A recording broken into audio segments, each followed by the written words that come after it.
I'm going to encourage you to pick a chair so you can see the screen, and I will get out of your way once we get it going.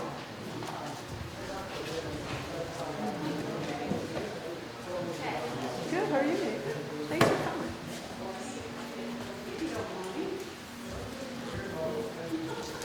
You're welcome. I promise I won't do anything to anybody that sits near me.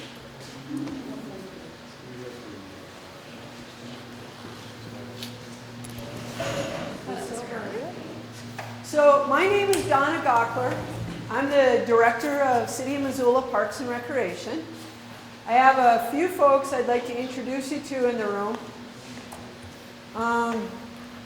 We have a committee of folks that represent the Franklin to Fort and Southgate Triangle neighborhoods who have been working hard to set this session up for you.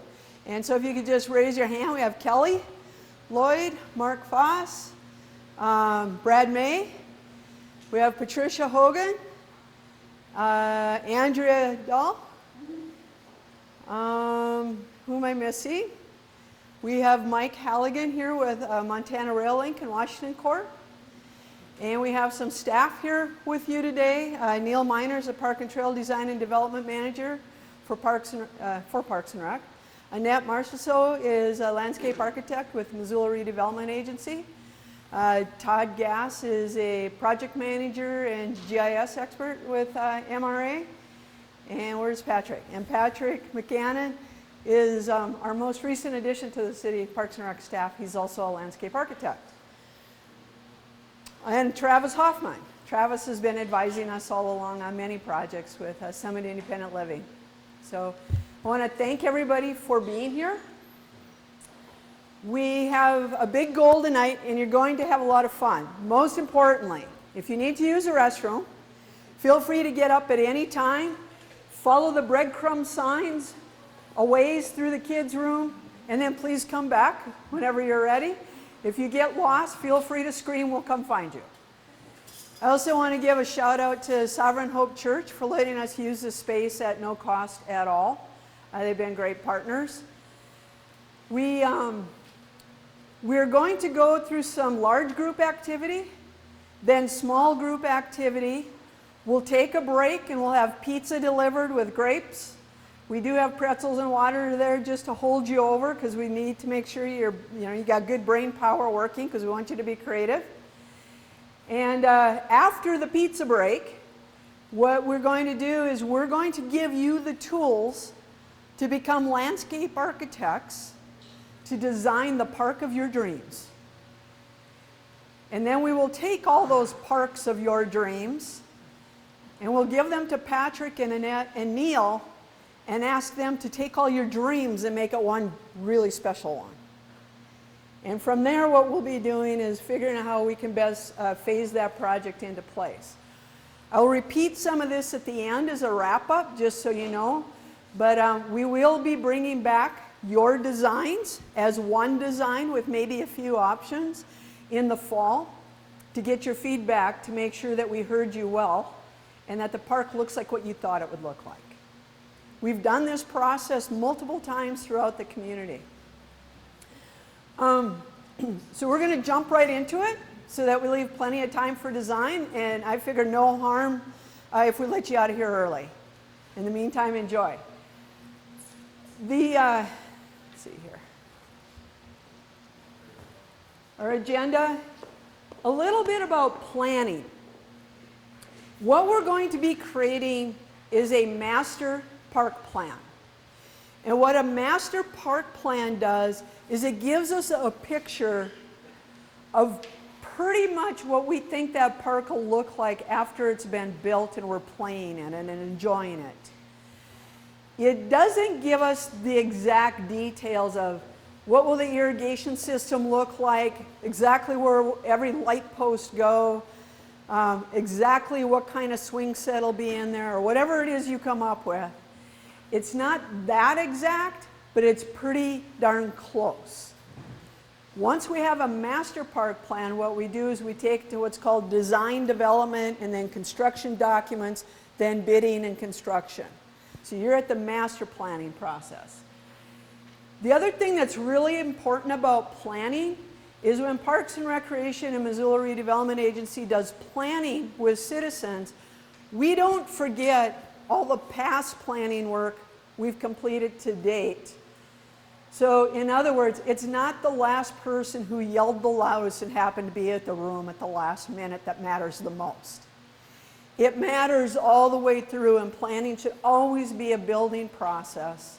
And if we do develop a plan and we adopt a plan by this group and the neighborhood councils and the City Parks and Recreation Board, the only way we can change that is with another public process. So the work you do here today is incredibly important to what that park will look like in the future. The park, by the way, is 4.5 acres directly this way. Very exciting. So participation. We know what planning is. You're here certainly to participate. There will be an approval process that has to get past the citizens, to your neighborhood council leadership, to the park board. We adopt neighborhood parks at the park board level, because what we try to do with neighborhood parks is make sure they represent the neighborhood. And because city council is made up of various ward reps, our city council rep is right here and has been with us all along. That's Michelle Cares. And so she's taken an active role in this process throughout. So thank you, Michelle. Decision making. I often get asked, how do we make decisions on what's in the park, what's out, how much it'll be, all those things. When we do decision making in park planning, what we try to do is achieve something as close to consensus as we possibly can. So it's not 50% of the people in the room plus one voted yes and the other 49.9 lose. We want it to be much, much better than that. So when we talk about consensus, I'm talking about everybody either agrees or we agree sufficiently enough that we wouldn't think to sabotage the project moving forward. Does that sound like a reasonable approach to making decisions, consensus? Is that okay with everybody? So Neil, if you would, could you take some markers, and I want to talk a little bit about guiding principles. So in public participation and leading public participation over the years, I have found that it helps a lot if we talk about our expectations as it relates to a public forum and a public format. So I already talked about consensus. Are there other things that you think are important to having a successful workshop tonight? Anybody? Respect, always. Thank you, Nathan. What else? What did you say? Respect. What else? So respect and listening to each other, hearing others' ideas. What else is important? Speaking up. Share your opinion. We have interesting situations where I've been in neighborhood workshops like this and the neighborhood didn't speak up and they ended up with parts of a plan they didn't like, so we had to go back and redesign it. So don't be afraid to speak up. Thank you, Ethel. What else?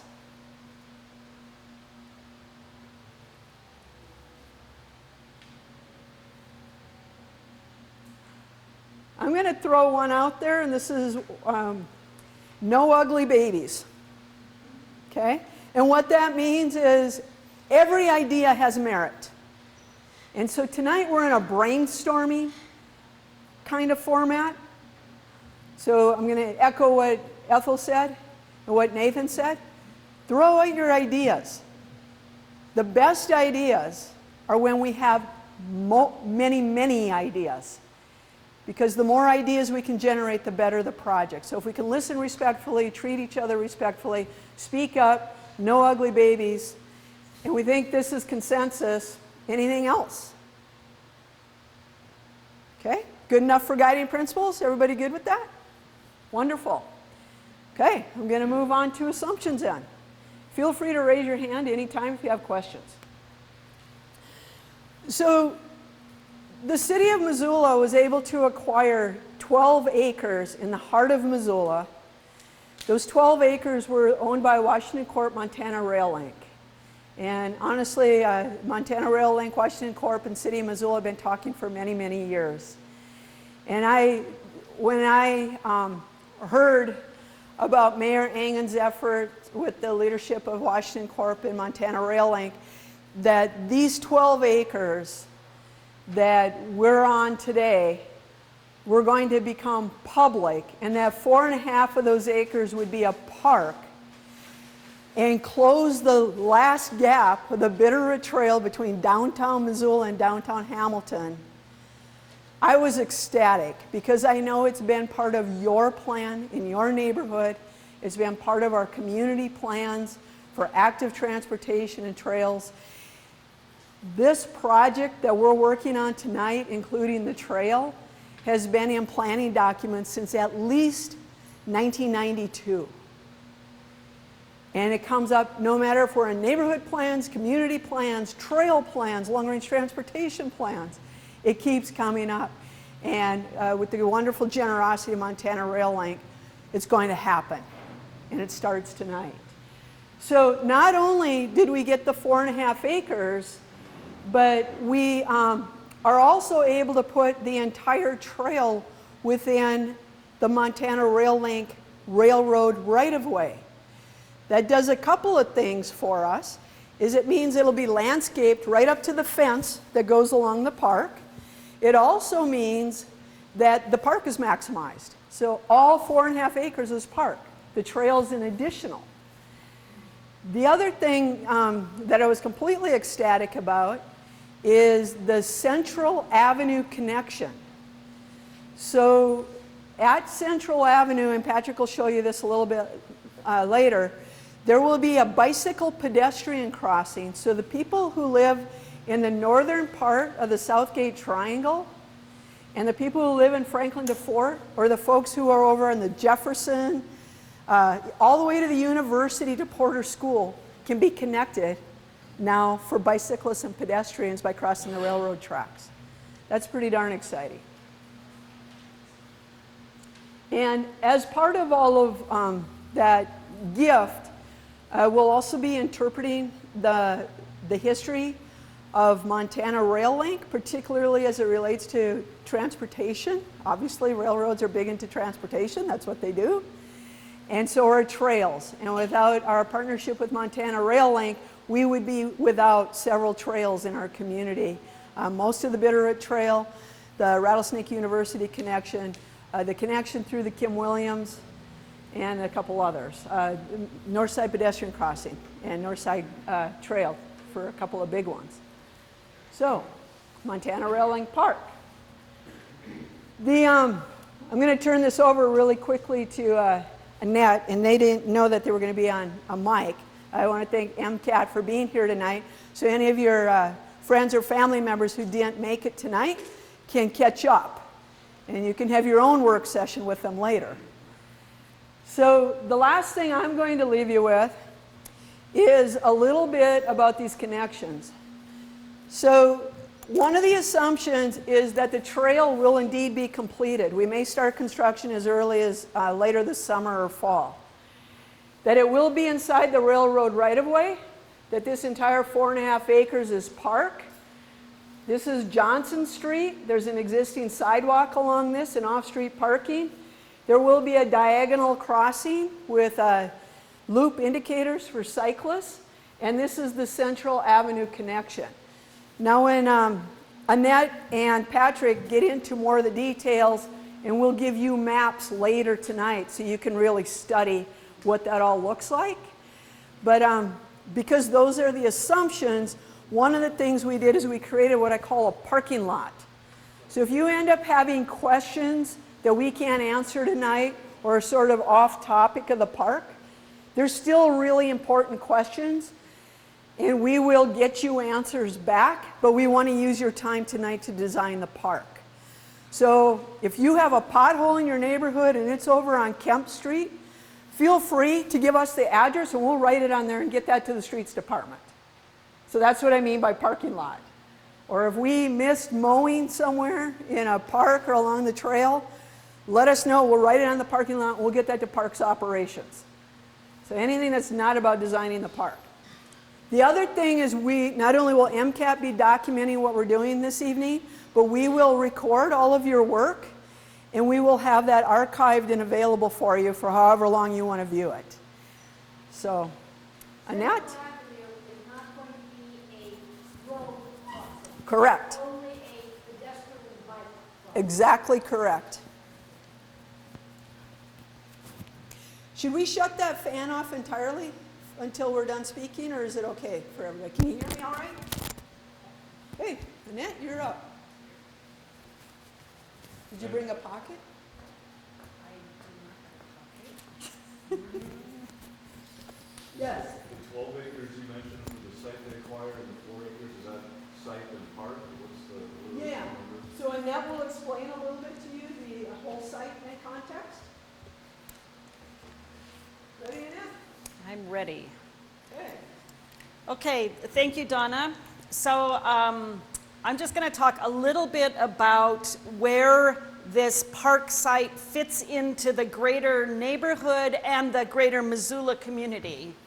So this red dot here is it circles the site. So we are in this building right here. And this triangular parcel of land is the parcel of land that the city purchased. This is the full 12 acres. Or, well, I guess the buildings are encompassed in the 12 acres. The bottom 4 acres will be park. The top 8 plus or minus acres currently, so this building and where these buildings are currently, there are long-term leases on a lot of these buildings, and those will remain. The city now is the landlord. Those will remain. And the long-term goal is for hopefully to eventually develop this area into affordable housing and maybe mixed-use development. But that's going to be further down the road. The park will be in development within the next couple of years. And was there a question? Can't make it through the office, is that going to be gone? Not immediately. At some point, they might be relocated, or they might be, there might be like new development, and they would occupy an office in the new development. But for the time being, they. That building's not going to be taken down. I'm sorry? That building's not going to be torn down. Isn't that part of the 4 acres? No. That's within the northern half of the building development. So wherever there are existing buildings, those buildings stay for the time being. There's like a trailer that's sort of sitting out in the park area, that goes, but existing buildings stay where they are, at least for the foreseeable future. So this is kind of the epicenter of where we are, and so you can kind of locate yourself. As Donna mentioned, we know currently, so here's the Bitterroot Trail, and then it previously had jumped over this site and then continues all the way to Hamilton. So we're super, super excited that this connection gets made through our park, and now we have a connection all the way from downtown Missoula, uninterrupted, to Hamilton, a bike trail. And we're super, super excited about that. Just to kind of locate you, relationship to some of the other items around here, or so this is Fort Missoula Park.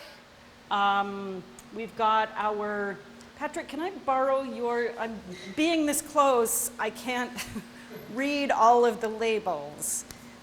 But I just want to point out some of the relationship of our park to some of the other elements in the community. Great.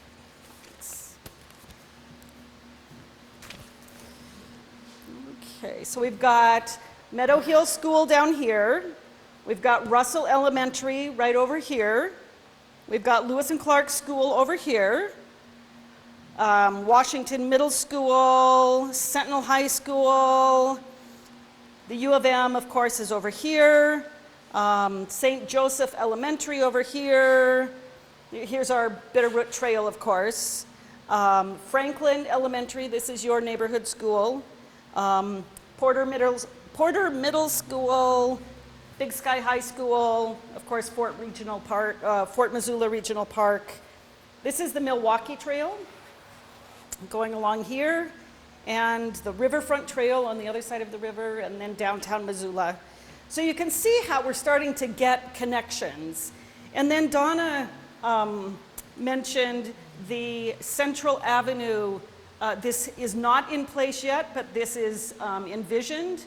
Central Avenue, I don't know if it would be a dedicated bike lane or if it's a shared, but on-road connection all the way from University Housing across our park, across the northern part of our park, and all the way out to Porter and Big Sky High School. So now this becomes a really incredible nexus.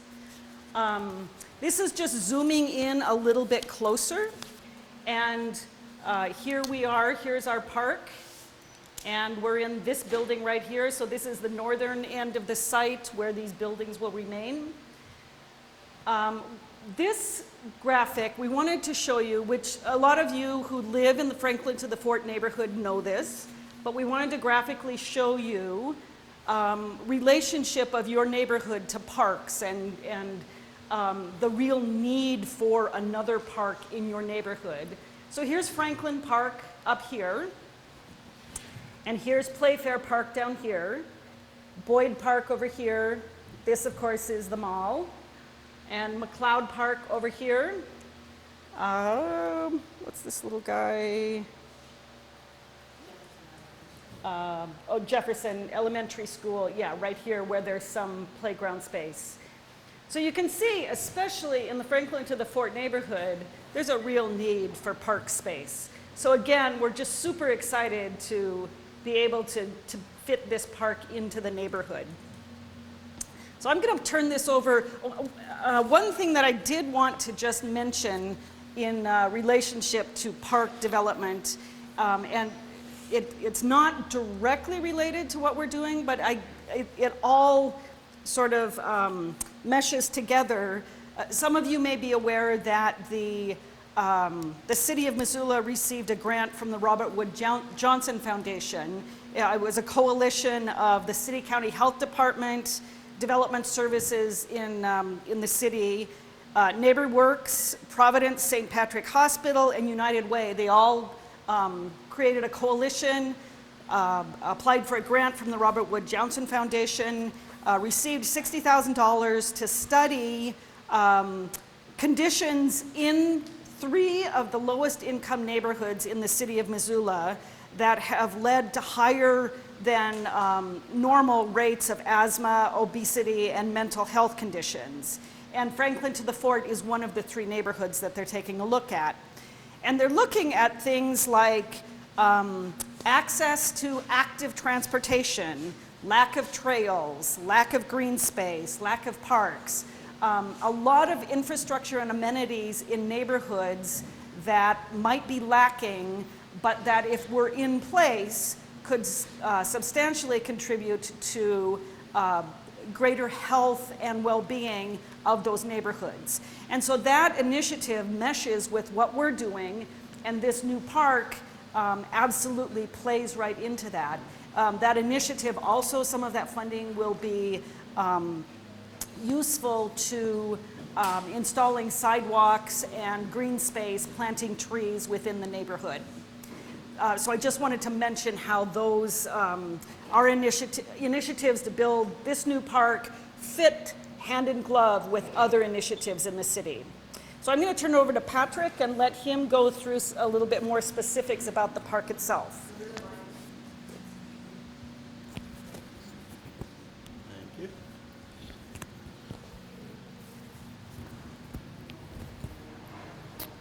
All right, thanks, Annette. So this is the site context, and by the way, all these context maps are up on the wall. I know they're a little bit hard to read up here, but if you want to go ahead and take a closer look during the break, they're up on the wall for you to see. So here's our site here. The brown triangle in the center is the 4.5 acre parkland that we're going to be developing. Right now we're currently sitting up in this church. The park is bounded on the left side, on the west side by Johnson Street. We have the MRL train tracks on the east side. There is a temporary work trailer there currently, which will be removed. There is fencing in the middle of this site and on the west site, which will be removed. And a portion of the fencing along the railroad tracks will be adjusted, but the majority of that will remain. Thinking about the site, some design features, it's mostly flat. There's not much topography out there. We're currently looking at the soil conditions. Just from a visual evaluation, it looks like the soil conditions out there are moderate to poor. So if we want some nice green parkland out there, that would be part of the design, is bringing in some fresh soil and remediating what's there. There's some overhead power lines running across the south end of the site. The cost to relocate those would probably be pretty high, so we may work around them. They're pretty high up, so they probably won't start impacting any park activities. One thing you'll want to notice as you're, when you get into your design a little bit later, is that the north end of the park is a lot more open than the south end as it starts to come to a triangle shape down near South Avenue. So any of your activities that might take up a larger space, ball fields, sports fields, are probably going to be looking in this area. You can see the Bitterroot Trail connection on the east side here, highlighted by the green. This will connect the existing Bitterroot Trail. So there's a continuous trail. I believe it was mentioned before, there will be a diagonal bicycle crossing on South Avenue, so you don't have to cross two streets. Do the next slide.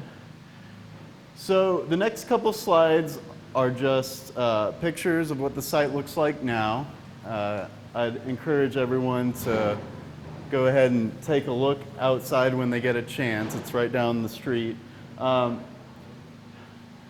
one thing you'll notice in any big open space in the middle of town is that you start to get really open views to the mountains, and it's really nice in all directions.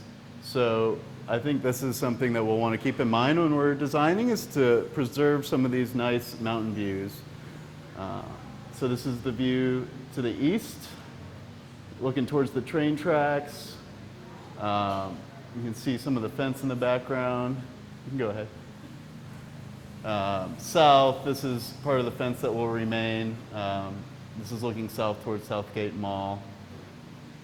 West, this is that temporary trailer that will be removed, and this is one of the fences that runs across the site, east-west, which will also be removed. So you want to talk about the Central Avenue Greenway context in that?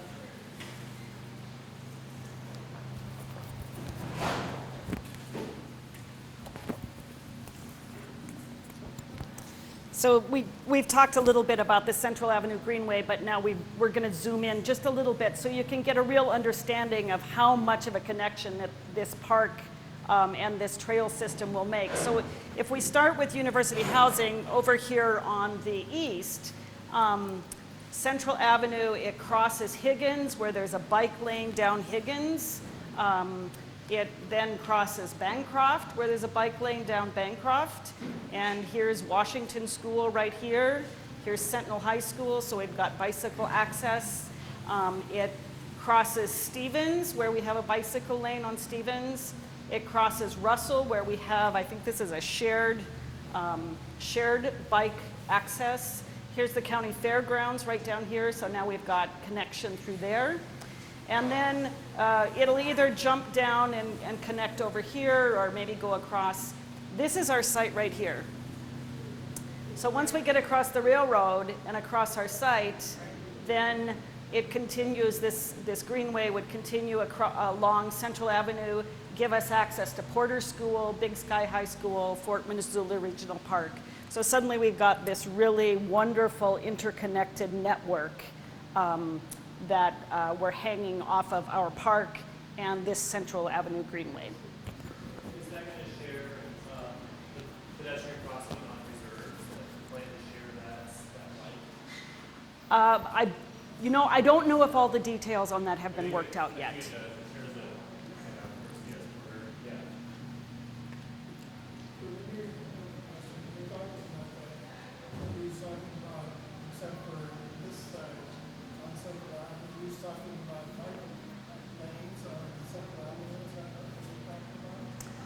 So the question is, are we talking about bike lanes on Central Avenue? And I don't know if that's all been completely worked out.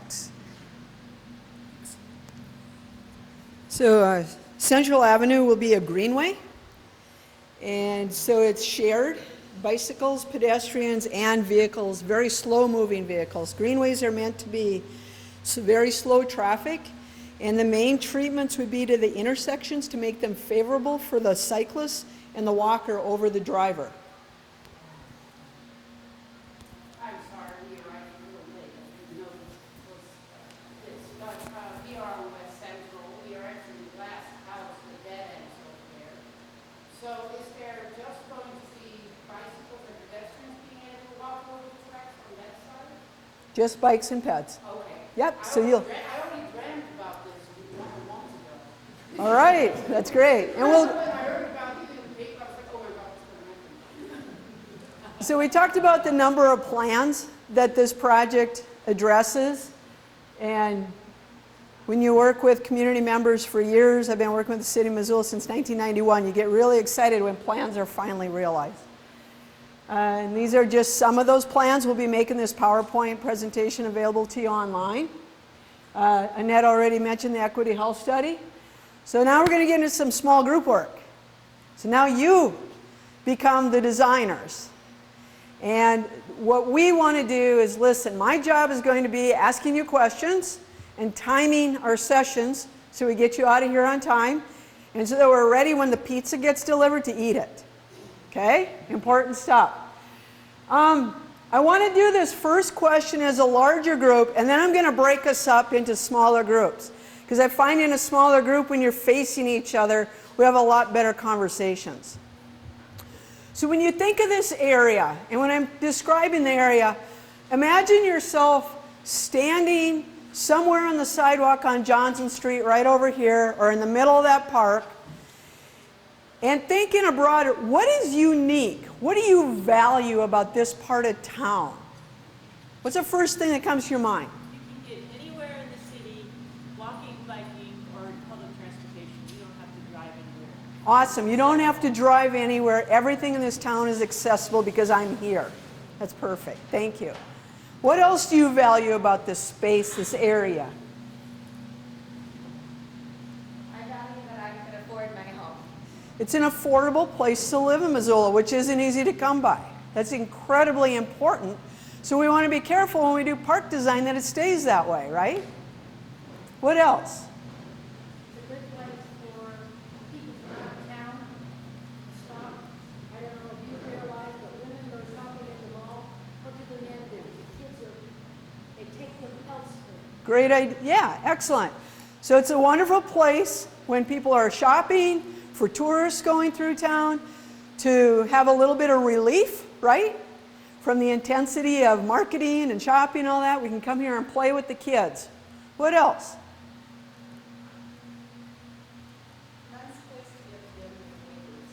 Okay, a central location to gather.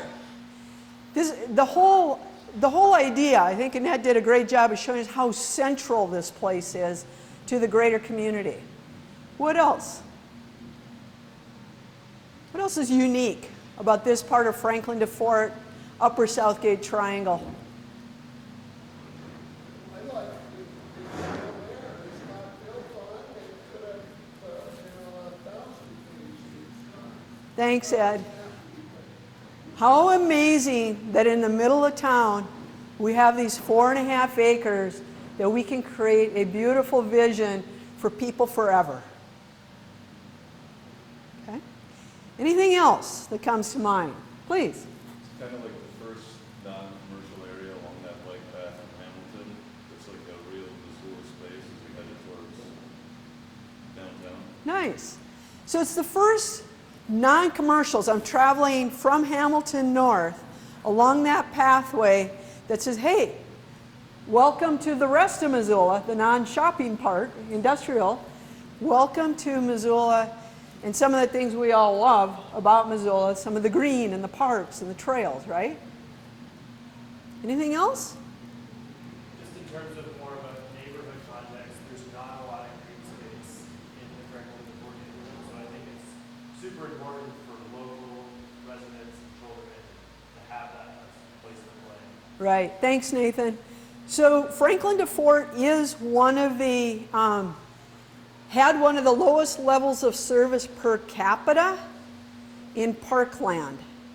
And so we, the community, the council had directed us to save the remaining almost $400,000 of the 1995 bond to put toward any real park we could find in this neighborhood. So here we are today, thanks to some great foresight by our council. So gathering space for neighbors. How wonderful is it to see your neighbor in a park? I think it would be great. I mean, it's something for me, I mean, we have a dog, an older dog, and I walk around the dog. And it's a very neglected space. I mean, we're the last house on the right on West Central, dead ends of the tracks. And it irritates me because, you know, nobody takes care of our neighborhood. I mean, it's a big mess. I mean, if you walk around that area behind the South Avenue Market, it's a dump. Okay. And I am just hoping that this is going to create something that will inspire other people to take care of this neighborhood. Great. So inspirational to the neighborhood and the people in the area. We eat the end of our street, but nobody does anything. Okay. Thank you. All right.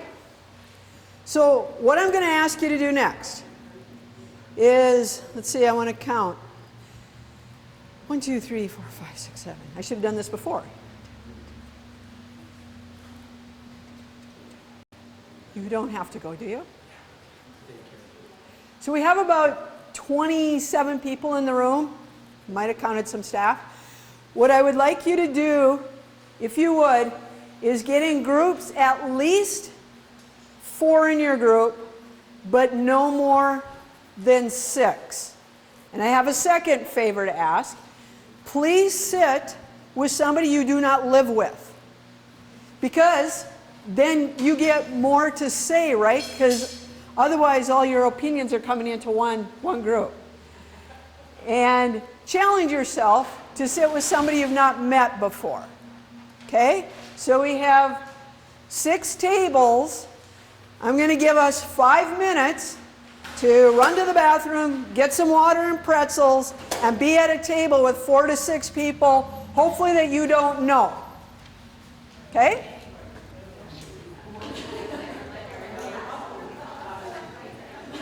Neil and Patrick are going to keep taking your papers and you're going to hang them up.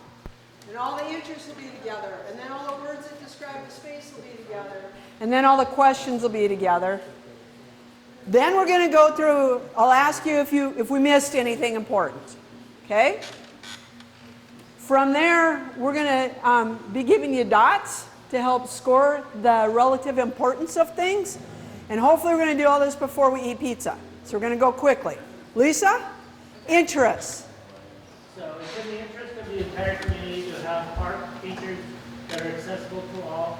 It's in the interest of children to have a place for physical activity. It is in the interest of dog owners to have a place for dogs to run. It is in the interest of people to have a place to walk, bike, run, and have trails that are wide enough for all of those at the same time, including strollers. It's in the interest of people to have a place to meet, like a pavilion or a shelter. It's in the interest of people to have maintained paths to walk on year-round, or what's that called? Prescription trails is kind of what the idea was behind that one. It's in the interest of people to have nice green landscaping that also provides shade, and it's in the interest of people to have a bathroom. Super, thank you. Everybody know what a prescription trail is? A prescription trail can be generally two different things. One, it could just be a trail that you walk on for your own personal health, or it could be a very formal prescription trail where a physician actually writes a prescription, essentially requiring you to take a walk just like you would a pill. Which means it has to be maintained in the snow. Yes. Okay, who's going to speak in this group? Or standing up. Shout it out, Ethel. This Okay. is only for MCAS. It doesn't help Oh, people in the then I'll room sit here. down. Okay, it's in the interest of mall shoppers with kids to have playground equipment. Mall shoppers with kids to have a place for a picnic break. Walkers to have a shady place to rest. Handicapped children to have accessible play equipment.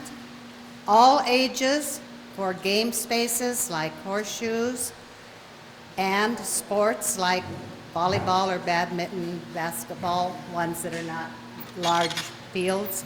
Dog owners to have a space for dogs, maybe off leash. Dog owners to have a park nearby suitable for walking dogs.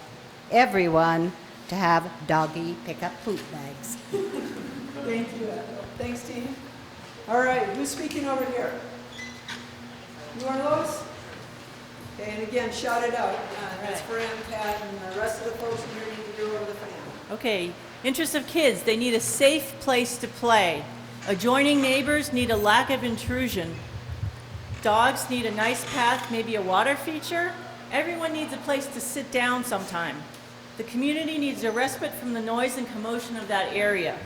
Everyone needs some shade, and everyone in bikers would like restrooms and water drinking facilities. Summer park goers would like water features, but the winter park goers need ice-free areas. And also an ice play area would be fun for kids. And the birds need trees and continuity of green. Thank you. Awesome. And who's speaking in this group? Oh, where'd your interest go? Somebody stole it. Annette to the rescue.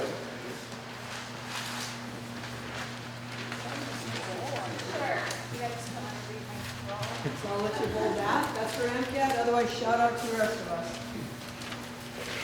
It's in the interest of kids to play unstructured. It's in the interest of kids to interact with each other. It's in the interest of people to interact with each other. It's in the interest of the community to gather. It's in the interest of dogs to swim and play. It's in the interest of dog owners to have a dog area possibly fenced. It's in the interest of non-dog owners to have a non-dog area. It's in the interest of people with no outdoor space to interact outside with nature. It's in the interest of gardeners to have a community garden. It's in the interest of groups to have a pavilion to use or rent. It's in the interest of drone racers to race their drones. It's in the interest of people to have a place to relax. It's in the interest of people using the park to be clean and safe and have a safe park. It's in the interest of kids to have an all-ability playground. Wonderful. How's that for a good group of interests? Pretty impressive. All right. We'll start with this group on the park. Words that describe the space when completed include. Ethel, are you going again? I guess so. It's shady, green, cool, calm, and active. Multiple uses, something for all ages, abilities, safe place for children while adults maybe are shopping or reading or something, multiple and varied picnic tables, and simply inviting. Wonderful. Thank you. Lois, are you talking again? This is how it goes, once you get elected to be in charge, you're in charge. Okay, this space is welcoming. It encourages socialization. There's playground facilities for all abilities. There's facilities for soft sports as well as hard sports such as basketball, maybe tennis, but those facilities are flexible. The spaces are flexible, so a tennis court may be able to be flooded to be an ice rink in the wintertime. There are natural elements used throughout, wood, stone, so it blends in with the scenery, and it's a very healthy space that encourages people to socialize and calming. Wonderful, thank you. All right. Back to, what do you, get your name? Yeah, thank you. Words that describe the space. Are shade or dappled shade. Green, trees, open view, inviting, safe, has a public toilet, a water feature or splash pad, a water feature for dogs, people relaxing, kids playing, the access is convenient, crosswalks to the access the park, trails, not electrical wires, topography is not flat, garden, baseball field, an informal one, not too large, or other sports space, chess tables, natural space. Wonderful. All right, and our last group, Travis, are you going again? So we came up with inviting, relaxing, an oasis. In other words, it doesn't look like it's in the middle of a city.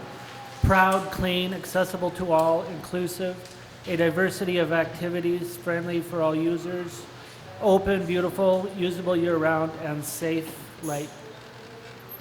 Wow. Which one did we skip? Fun? Fun. Absolutely fun with an exclamation. All right, sounds like a pretty amazing place. Let's start here with questions. Lois, are you ready?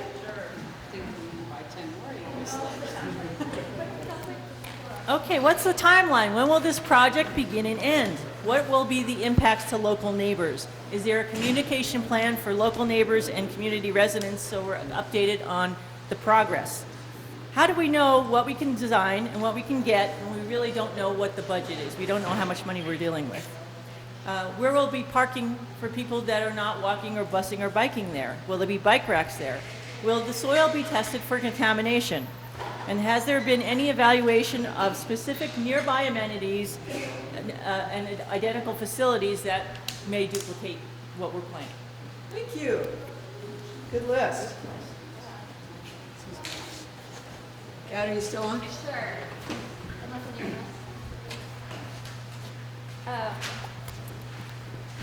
How does the Greenway connect? Is it not through the middle of the park? How does this park celebrate the history of the railroad? Does it have a caboose as part of a play area? Will they use pieces of the railroad tracks for art or play structures? Can the power lines be removed? How can we reduce light pollution in the area so that it'll shine down and not into the neighborhood? And how soon will the public have access? And will the access be there before construction? Great. Great list of questions. Thank you. Travis. So we have something about parking. Will there be parking? It's this question. Who pays for managing the weeds? Is a dog park feasible? Is it the prescription trail feasible? And what safety measures will be taken with South and Johnson Streets directly beside the park with speed limits, crosswalks, and lighting? Super. Thank you. All right. And Brad's going this time. How can we keep it safe? Will it be compatible for all abilities? How will it be kept clean and undamaged? Will there be parking space for persons with disabilities? And do we have adequate funds to start now? Good questions. So what we're going to do next, I think Neil, Patrick, and Annette are hanging all of these words and ideas. And we need to hand you dots. You get to vote. And as soon as you vote, you get to eat. So that's the incentive. So we went through a long list of interests. Is there anything that you feel like we missed? Yeah, I have one question. You have a process to input from kids. Yes. Yes. Yep. They're playing a lot too, but yes, they are doing park design. Yes. I have a question on, has Montana Rail put any conditions on their border, the track exposures? What So the track will stay, right, the spurs will go away, okay? the connection at Central will happen, but What about fencing? right now the fencing that's there will either stay or in some way be enhanced. Okay? So that there will be a separation. There will be a separation except for Central. Except for an entry. Okay? So interest, we're good. Words that describe the space, did we miss any good words? Okay? And questions that need to be answered. What we'll do with all of those questions, first I want to assure you that we've thought of most of them and talked about them already. We spend a lot of time in the Parks Department designing for safety, connectivity, considering all the different user groups. But it'll be important to us how you rank those things, and we will write all this up and we will provide answers to you as we go through. Or we'll ask you more questions to make sure we understand what the question really is. I want you to have 9 dots. And I would like you to do this. I would like you to use at least 2 dots on your questions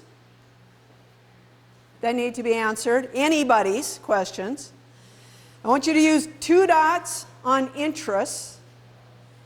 And I want you to use 2 dots on words. Okay, so each grouping, where are the interests? Interests are over by Annette, right? Interests are right here. Okay. The words that describe the space are by Patrick. And the questions are on the table. So you're going to span 2 on each of those. That's going to leave you 3 remaining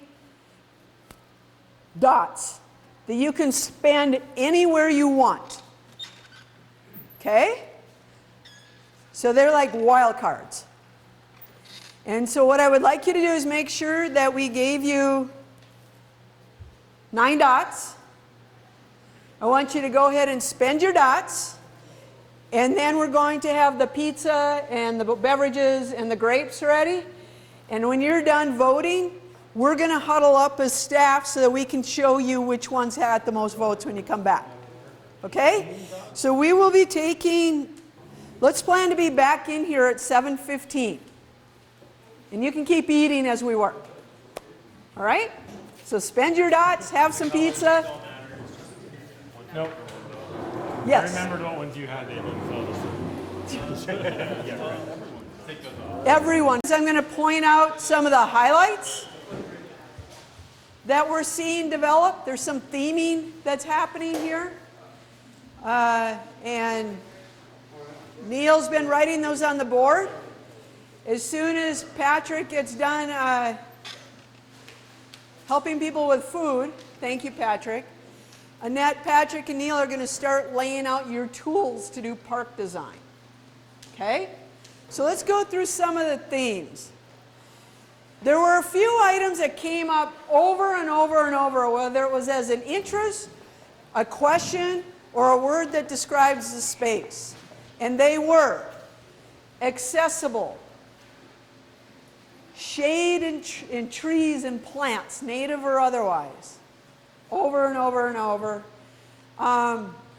Multi-use came up a lot. And so when I think of multi-use, I think about sport courts that can hold every kind of hard court sport.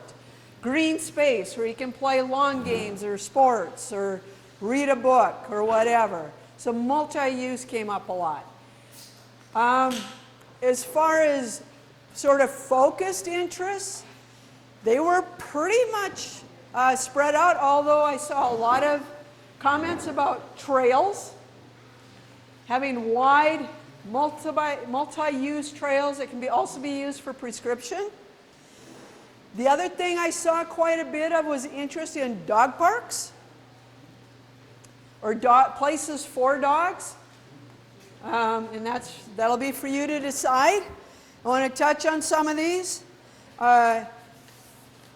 Impacts to local neighbors. got the most on here. There were questions about money. There's questions about parking, especially for ADA accessibility. There were several people interested in the history of the railroad. Oh, he's already got that up.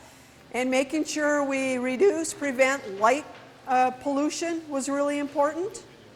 All of these are important. I'm just giving you the highlights. Interest in dog parks, safety, particularly at South and Johnson. Interest in making sure things are compatible or inclusive for all abilities, including the parking.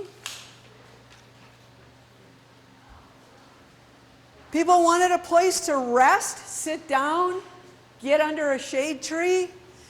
Drinking fountains, got lots of points. Could have something to do with the day, but generally you find drinking fountains to be pretty important. Again, more on accessibility, multi-use space, shade, landscaping, accessibility. This one was fun. It got a lot of points for game spaces, for horseshoes, volleyball, badminton. Another one had walking dogs and doggy mitts. Dog area, place to relax, a place for kids of all abilities, an inclusive playground. This one got the most dots of anything. We want a place that's shady, green, cool, calm, active, and multiple use. I got a lot of points. Flexible activities in space. Playgrounds for all abilities, game tables. Again, shade, trees, greenery. And usable year-round, fully inclusive. Hear any themes? Okay. So, what do we do next? This is where it gets fun. I don't know when the last time you had an art and craft project, but we're here today. So, guess I skipped a couple slides here. Here's what we want you to do. Every table, Patrick made this for you. You have a picture of your 4.5-acre park. It is a blank slate. You are all now park designers. And your citizens have just given you a list of things they want most, of feelings, of activities, of landscape that they most desire. So Patrick gave you a blank slate. Everybody in this room gave you a list of priorities. And then, to get even better, this is really the fun part. Patrick created Instapark spaces in your envelope so that you have some idea of scale.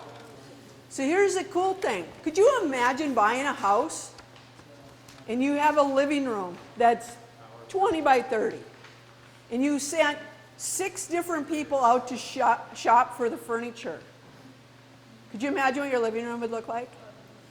So part of our design process here is to make sure that we have great spaces. And you get the idea of how big a 12 and under baseball field is, baseball, softball. How big a 12 and under soccer field is.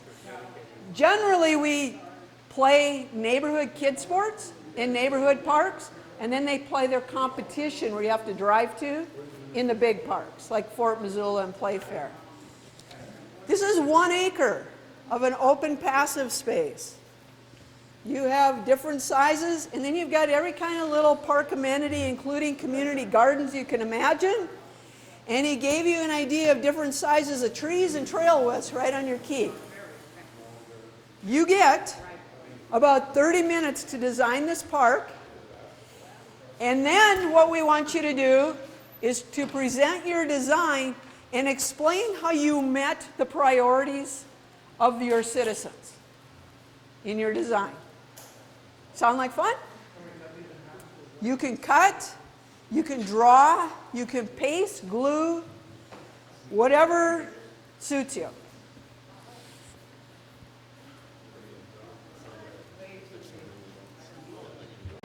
So 2 people will hold it, and then we would like somebody else to present your design and how it fits tonight's comment. So, come on. Tori's got your picture. Do you want to come hold this one? All right. Mariah, are you ready? Find the microphone.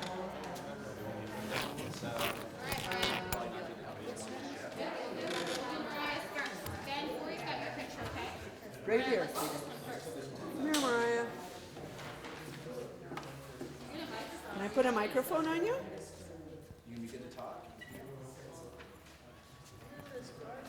put it right here on your t-shirt, okay? And then when you don't run away from me when you're done. Well, I'll have to follow you because we're attached. Okay, are you standing behind me? Okay, You want me to so put it down here for you so we can just point? we have our first presentation, and this is from Mariah. By the way, somebody had asked if the kids were doing their own work session, and yes, they were. And they were playing a lot of games too. So, Mariah, do you want to tell us about your park design and what you think the park should look like? You ready? Okay. What's this one, Mariah? So the ice cream. Ice cream. An ice cream shop. Mariah wants an Ice ice cream shop. Yeah. And so what about this, the merry-go-round? What's cool about the merry-go-round? Merry-go-round? She wants a merry-go-round. Yes, she would like a merry-go-round. And then here, she has a water slide. It goes into a pool with all that, right? Okay. Okay. What And about what was this part right here, Mariah? The green one? Right here. It was basketball. That was basketball. So some basketball courts. Didn't you have a horse stable here too? Yeah. Horse and pony. Yeah, horse and pony stable with that. And so here she's got some horse jumps, right? Yeah. With that. Let's see. What else do we have? Oh, here we've got a diving board with a pool. Is there anything else I'm Nice. missing? Did we get it all? Is there anything else that you want to really point out? Oh, is that the sand? Oh, that's right. She had a sand pit because she really likes playing in the sand, right? In a sand Exactly. pit. Nice. All right. Thanks, Mariah. Good job. That's pretty cool. Good job, Mariah. All right. Good job, buddy. You want this, Ben? Hey, Ben, what do you have?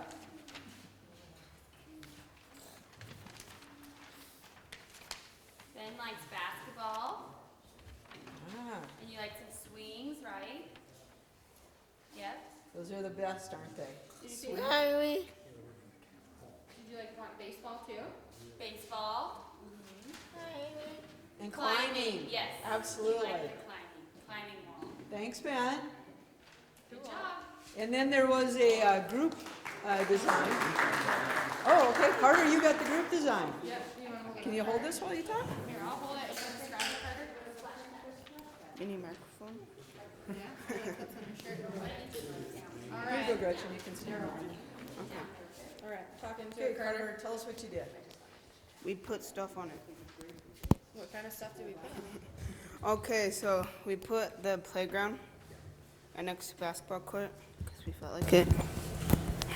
Yep. And we got a big and a small playground. We decided.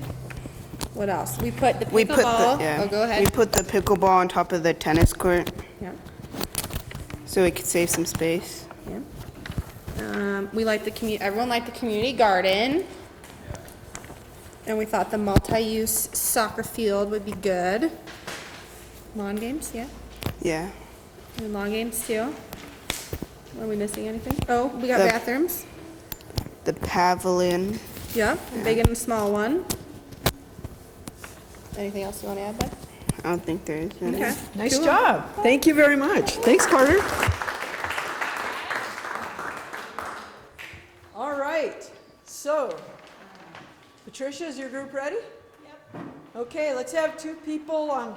You could stand up here so we get it on MCAT, and then I'll have somebody hold this so they can tell us about the design.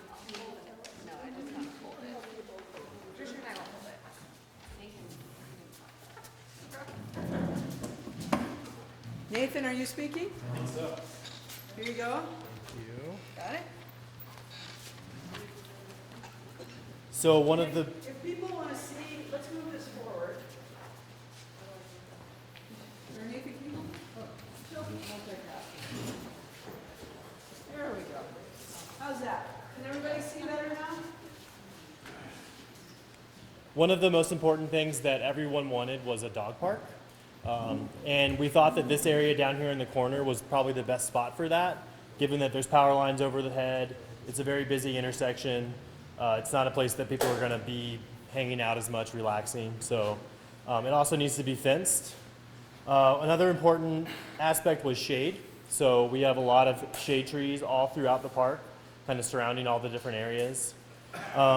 We thought that having just more passive open recreation spaces was better for multi-use. Perhaps we could put in some soccer goals, just so that just the goals were there, but we don't need the lines.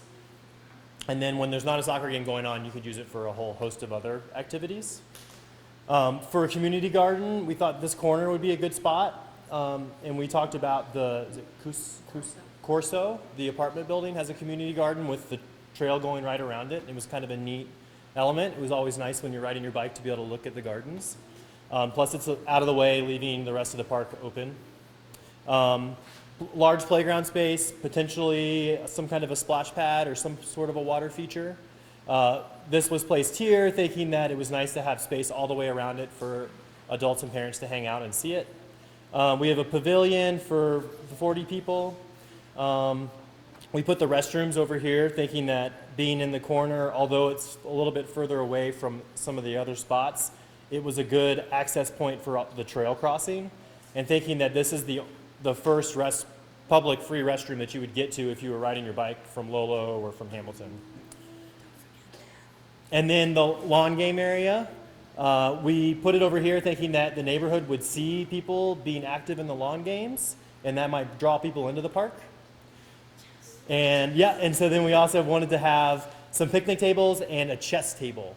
And that could also be, the chess table could be used for chess and also for, you know, if people are picnicking too or just want a table when there's not a chess game going on. What else? Is that it? Okay. Any questions? Clarifying questions, comments? Nice job.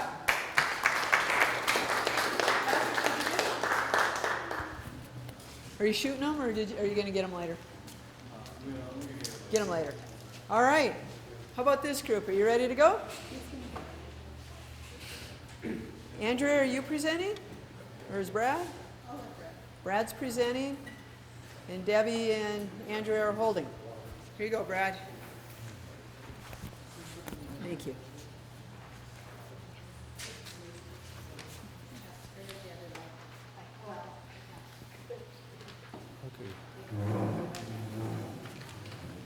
Similar to the last group, we put the dog park down at the end. A lot of traffic there, not a relaxing place for humans. Lots of open, passive recreation areas. 2 playgrounds, a small one, a large one. Organized sports, the pickleball, tennis, and the volleyball, and lawn game area in this corner. I said 2 playgrounds, large and small. We had some discussion about the community garden with this Central Avenue connection going through there, but that garden could be built on either side. There was discussion about location of 2 pavilions because groups like to come and have picnics and gatherings. I was suggesting a large pavilion put over here close to Johnson Street, but now it occurs to me, well, the reason was, if you have a large gathering and you have a lot of luggage to carry to your picnic tables, you want to be close to parking. But now it occurs to me there may not be parking on Johnson Street. There is. There will be. Oh, good. So that was a good idea. And because we see the frequency of people using Franklin Park, and it's very conceivable that 2 different groups would want to be having picnics in the park simultaneously, so we put in 2 pavilions. And then I wrote on here picnic tables and benches distributed throughout the park. Michelle?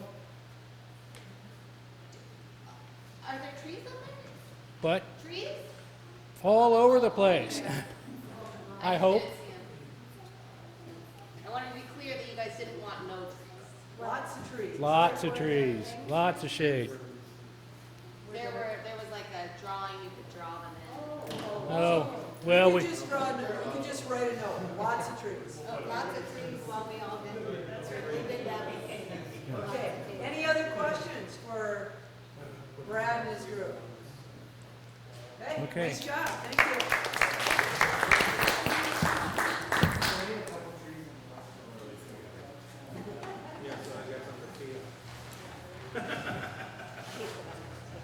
Lisa, you guys coming up next?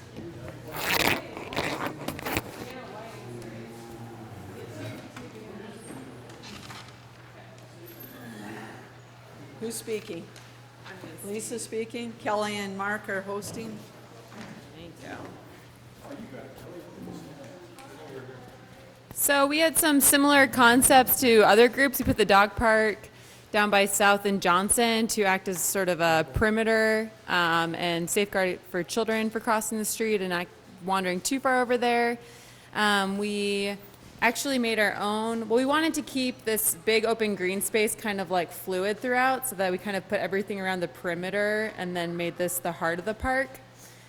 We had the same logic for the large pavilion as this group, putting it close to cars, and we put a bathroom over there also, thinking that maybe elderly people or families wouldn't be able to walk all the way over here, so we made another bathroom and put it on the trail. I don't know if we're allowed to do that, but we thought a bathroom on the trail was also important. And then we thought about our other parks in Missoula and how the tennis courts and the basketball courts are always being used, so we wanted to offer those to the community as well. And then we really wanted to keep the playground away from this greenway, thinking that bikes might come kind of whizzing through. We'll hopefully slow down a little bit, but separate children and bicycle conflict there. And then we have trees throughout and picnic tables as well. And yeah, and benches. So, and apparently a lazy river. No, just kidding. So that's our park. Okay, any questions for this group? Oh yeah, we drew in a water fountain. And I know people probably getting sick and tired of me saying this, but again, with sports fields right there across the track from West Central, my big worry is, and I don't know what you guys have thought about this, but parking, everybody says, well, yeah, it's a neighborhood park, people are gonna walk over there. Well, we all know this is America, this is not Holland. People are gonna drive their cars because that's what they do. So where is everybody gonna park? Because West Central has no parking. Patrick looked at just Johnson Street along the park, and there's room for 20 cars there. Other than Bonner, during a band concert, we seldom see that many cars parked at a neighborhood park. Is there any way you can actually make it very clear to people using the park that that is a designated area for park use? So they're not gonna go like, oh, West Central, oh, now a dead end, oh, let's just park. That's another reason to keep the pavilions over here on Johnson and the bathroom, But it's especially just- where it's there's my a big, move, big so. worry. Okay, You know, that's fair. I Thanks love for the sharing. park, I think it's great. Yeah. I mean, I think having a park is awesome. Yeah, no, thank you. It's a good comment. Any other questions for the group? All right, thank you. Nice job. Who's next? We got one group left. And then don't run away from me because we're going to ask Patrick to give us some. Patrick and Annette. Oh, there he is. What I'm hoping you guys can do is tell us a little bit about some of the themes you're seeing here in their designs. Okay? I thought I'd ask them before we're all done here so they have a chance to think. We did things a tiny bit differently. We do have a dog park. We put it here. And for the record, it was contentious in our group. We have a walking path all through the park. And we have the pavilion closer to Johnson Street. We have an accessible playground here with a water feature and a multi-use court. And then we have the open recreation area with the lawn games on this side of the park. So I think that part is a little bit different. trees, benches, and picnic tables all throughout.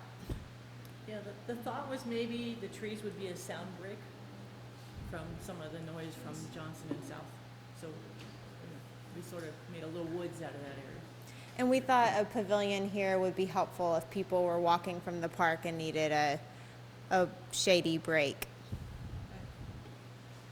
Any clarifying questions for this group? This accessible playground here, and then we put in the water feature. I had a clarifying question. You mentioned that the dog park was controversial. Was it where it was or having one? Having one. Having one. Yeah. In that small space. And, Yeah. You know, it's hard to, I mean, I'm the one that was kind of against it, but and I have dogs. Is this an efficient use of the space? That was my question, for the small space. So given that question, I think everybody designed a dog park in because it had several dots. Does the group agree? Still, after going through the exercise, the dog park a good idea? That's why we had it here in the corner, because we think because of the business street, it's not going to be really used as sitting and having a party, because you get Johnson South, and it's gonna just be, this is so busy. Yeah. The kids away from that. Good. Yeah. Good. I just want to check because dog parks are one of those things that can go 50-50 in a What I neighborhood. like about a dog park in this neighborhood is, for anybody in the neighborhood, they'll be able to go out to the court, but either we gotta go clear over the university. I know I have a dog, and getting him out in places where I can take off the leash is kind of hard to find where Yep. it's accessible. Super. Okay. Yeah. Yeah, Mark? I went here picketing at Franklin Park to the neighborhood council, for the Franklin neighborhood council. Okay. And sitting there listening to everybody talk, I counted at least 11 or 12 dogs, people walking their dogs through Franklin Park, like it's the only place everybody can go Okay. to That's walk. great. Yeah. Thank you. So I I think- appreciate your Several feedback. times a week. So I think the dog park someplace would be For good. bringing that up. Yeah. I appreciate it. All right. Where's Patrick? So Patrick and Annette are our lead on design, and so I wanted them to just make a couple as designers what they're seeing as commonalities and themes, and have you sort of thumbs up, Patrick and Annette. I can live with it, or no, you're missing the boat on something. That doesn't mean you dislike everything that happened or what he said, but to give him an idea of what's working or what's not would be great feedback for us. And then shortly after that, we'll wrap up. Okay, so I'm seeing some commonalities with the community garden. I think so 3 out of the 4 placed a community garden space at the north end of the park along Johnson, kind of in the corner. I'm actually curious to ask y'all why you think that's a good spot. Is there a good reason why you have it there? We didn't even have a discussion about the efficacy of it, we just think it's there, we put it in. I'm wondering about the security of your plants. Public place. We've not had issues, believe it or not. Okay, We have not had issues with people stealing vegetables. It's not that it never happens, but it's unbelievable how respected our community gardens are across the community. really. Yes. I would have thought they'd be more secure if the department was like Corso. But in public park, I have my doubts, but you say otherwise. We have a number of gardens throughout the community, very successful.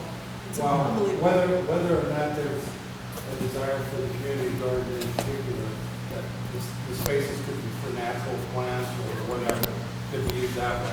Yes, it can. Even if there isn't enough interest to actually have a little chunk of ground to grow vegetables. I have a comment on the community garden. I thought it was interesting that so many had community gardens because I didn't hear that as a theme or see that as a theme from the earlier exercises. So I was surprised to see that show up in almost everyone's park. Yeah. It certainly came up as individual comments, but it just didn't quite get all the dots, but at least it came up. Yeah. So, It I'm is not interesting. anti-community Good garden, but observation. I thought that that was an interesting addition. Great observation. Take a temperature on I think one of the reasons the why it water ended up in that features. corner was just because it's kind of a funny corner. So You're not gonna really use it for a whole lot else, and so it seemed to us that it was a natural place to put it. You guys have a It was a garden, and it wouldn't break up the rest of the park. It's right on that trail. Okay, here's just one for you. I thought I Good, heard you two do need groups easy now. access to a garden service. Anything else that you guys noticed? You go ahead. I wanted to know that's really pleasant to bike along. Like the one in first school is a really nice thing to bike along, and that is the factors there as well. Yeah. Even if you don't have a plot, you're benefiting by looking at other people's artwork. Well, and I think that it would really bring people together, working together, you know, I mean, it's just so nice to go out there and walk with your sled in the ground and then, you know, get your heart for this thing, you know, you can even do like, we have a big community pop-up at our fresh vegetables in the pavilion, you know, I mean, it really, I'm hoping it will get the neighborhood together more. So another thing I'm seeing is that while there are some programmed sports courts and sports areas, everyone used their passive recreation open lawn. So to me, that indicates a value for open space that's left unprogrammed. Is that an accurate summation? Yes. Yeah, okay. Way to remember. I think it's kind of funny that if you notice the kids, they had a lot of, or at least that one boy had a lot of programmed sports space. So just an observation I had. Whereas all the adults were like, yeah, we can have just open space. Nice point, thanks Nathan. Yeah, it doesn't mean you can't play a pickup game No, in there. exactly. Yeah. I So. know. Yeah, kids just might not be able to visualize it as, oh, it's the open green I space. see it. Isn't that lots of trees, lots of trails? Everybody had a playground, right? Did everybody have a shelter or pavilion? I do want to say, we didn't put the space in here, but for older kids, they are going to want basketball court. This is very attractive to younger kids and the age that teenage might not find it quite so. Thanks, Kat. So comment is, you know, maybe we do need some hard space for teen sports or activities? There's actually been, like, I don't think it's out here now, but there's been a basketball, just driving by, there's a basketball court that they have out here sometimes. Is there? Okay. Well, not right now, but there's been a lot of people playing when it is. I think they may have moved it, just like one of the, so I've been surprised at how many people play out here. Okay. If anyone else in the neighborhood drives. So one of the things we'll want to do is ask Sovereign Hope why they removed the basketball hoops. I'm going to bet because somebody was playing basketball and they're using this for service. Yeah. And so good stuff for us to know or think about. And that's some of the work that Neil, Annette, and Patrick will be doing following this workshop. Okay? Well, one of the things too that we were talking about, like, the little park in Cloud on North Avenue has the basketball, and hardly anybody ever uses it. I mean, you know. Okay. I have Annette, go ahead. Question too. I saw a lot of the or at least when I was walking around, tennis and pickleball was shared in a lot, or questions about it being shared.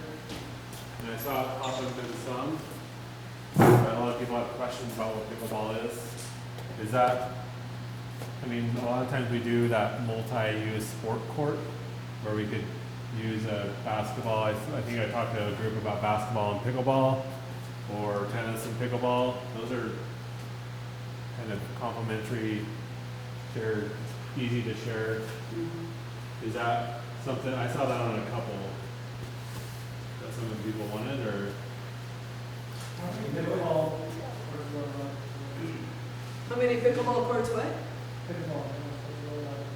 At the fort, there will still be 8 tennis courts. There will be 6 dedicated pickleball courts.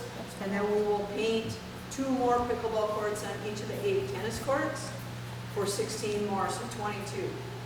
That's a walk, and that's not that far away, really. It's just pretty much down the road. But you do have to drive. So a little bit mix on that. Annette, you had it? Well, I was just going to ask this about the water feature. so this group has suggested a water feature in the park. Do you guys want to speak to that? What I was thinking is not a splash deck, but more like a circular or some kind of a fountain that with a wall that you can sit on there and put your feet in the water and kids can run through. It's, you know, shin deep, maybe with a little spray or something coming out. It's not big, but something small that can pull off. Like a nice play fountain. Yeah, or just not a huge splash. Yeah. That'd be great.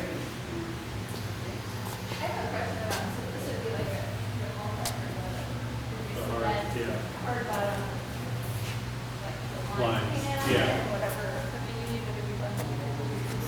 For What's the both. question? Could you repeat it, please? So it's basically the sport court would be the concrete court with multiple lines painted on it for so permanent basketball courts or nets, and then lines for everything else, and then the pickleball or whatever would bring their nets to put up. Yeah. And so basically it'd be a concrete One surface, concrete area. yeah, one concrete area with basketball Yeah. hoops, and then painted with multiple lines. Yeah. Yeah, we were talking about it's such a small area that we don't want to have a whole lot of concrete and, you know. But that would make sense. That'd be great, yeah. Okay. So, first of all, lots of awesome feedback. Incredible. So what happens next? We use all the information you provided, including the information from the kids. And in addition to that, what our design team will be doing is looking at the soils. All the questions you asked. How much water can we have available to irrigate? What do we have to do to the soil? We'll be looking at things like costs. But I've always been a big believer that a grand vision brings money as opposed to an inexpensive, somewhat vision getting funded. And I've just experienced that over and over and over in my career. There's something about having a really grand and shared vision. And that's why this process is so very important. So we're going to take that information and we are going to continue to work with your committee. You have a Southgate Triangle Franklin Fort Park Committee, and so they become our sounding board, and they also become the fishermen that cast the net to bring in more ideas. We will come back to you with a design and be presenting that design, showing how your work all over on the walls, everything we did tonight, fits into that design. And if there were changes made or decisions that had to be made, will be able to explain it based on access, CPTED, crime prevention through environmental design, code compliance, proper soils, proper irrigation, sustainability, all those things that we look at as design. When we bring that back to you, we're going to need help again getting a whole bunch of people here, and we will present the design. It won't be detailed enough to show you what playground, but there'll be a circle with playgrounds with pictures of the different types of playgrounds that you might be able to look at. Same with a shelter. So we'll start, delving into more of the details. What does the park actually look like? At that workshop, we'll just have a one-sheet thing. It'll be more like the kind of charrette workshops you're probably used to going to, or where there's a presentation, people mill about, walk about, ask questions, write notes, fill out a form, and they come and go as they leave, or as they please. And then again, we'll continue. So once we have a design, then we'll start figuring out the cost of that park, how best to phase it. We're putting together funding packages using park development impact fees based on new development, and working with MRA, Urban Renewal District 3. So we'll find all the resources we possibly can, and then we'll look at whether there's grants and other things available to help us ideally build as much of the park as we possibly can. And our goal, depending on how the public process goes, so if the public likes what they see when we come back to you this fall, and your neighborhood councils and neighborhood park committee say go, then we'll quickly take that to the park board and start on construction documents and try and bid it yet this spring, so that we can start construction in the summer. That's the ideal goal.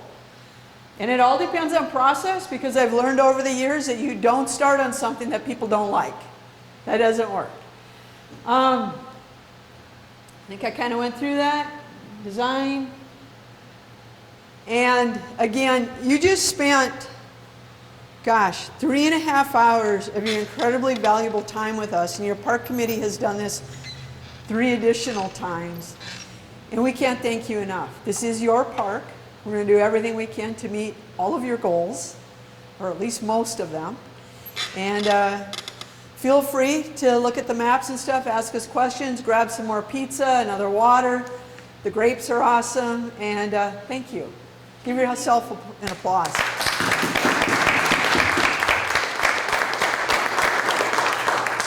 Okay, and don't take anything because we're saving everything.